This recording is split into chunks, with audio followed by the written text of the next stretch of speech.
মায়ের শরীরের ওম আর বুকের ধুকপুকানি পৃথিবীর প্রতিটি নবজাতকের প্রথম নিরাপদ ঠিকানা। কিন্তু সেই উষ্ণতা পায়নি জাপানের ইচিকাওয়া সিটি চিড়িয়াখানার ছোট্ট জাপানিজ ম্যাকাও বানরছানা পাঞ্চ। 2025 সালের জুলাই মাসে জন্মের পরপরই মা তাকে প্রত্যাখ্যান করে। মাতৃত্বের স্পর্শ না পেয়ে ক্রমেই দুর্বল হয়ে পড়ছিল অবুঝ ছানাটে। পরিস্থিতি বুঝে চিড়িয়াখানার কিপাররা তাকে মানুষের তত্ত্বাবধানে বড় করার সিদ্ধান্ত নেন। মায়ের উষ্ণতার বিকল্প হিসেবে দেয়া হয় নরম কম্বল আর নানা ধরনের পুতুল। আর সেখানেই শুরু হয় এক আবেগঘন গল্প।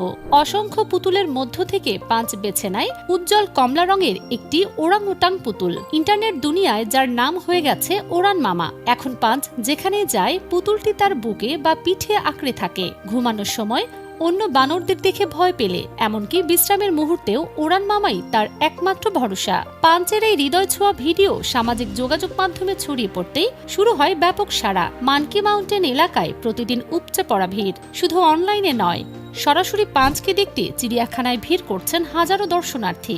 চিড়িয়াখানা কর্তৃপক্ষ জানিয়েছে ধীরে ধীরে তাকে অন্য বানরদের দলের সঙ্গে পরিচয় করিয়ে দেয়া হচ্ছে। একটি বয়স্ক বানর তাকে আগলে রাখার চেষ্টা করছে, তবুও পাঞ্চ এখনো তার প্রিয় পুতুলটি ছাড়েনি। ছোট্ট এই বানরছানার গল্প যেন মনে করিয়ে দেয় ভালোবাসার নিরাপত্তা যেখান থেকেই আসুক সেটাই হয়ে ওঠে সবচেয়ে বড় আশ্রয়। এখন সবার প্রত্যাশা পাঞ্চ সুস্থভাবে বড় হয়ে একদিন নিজের দলে পুরোপুরি মিশে যাবে।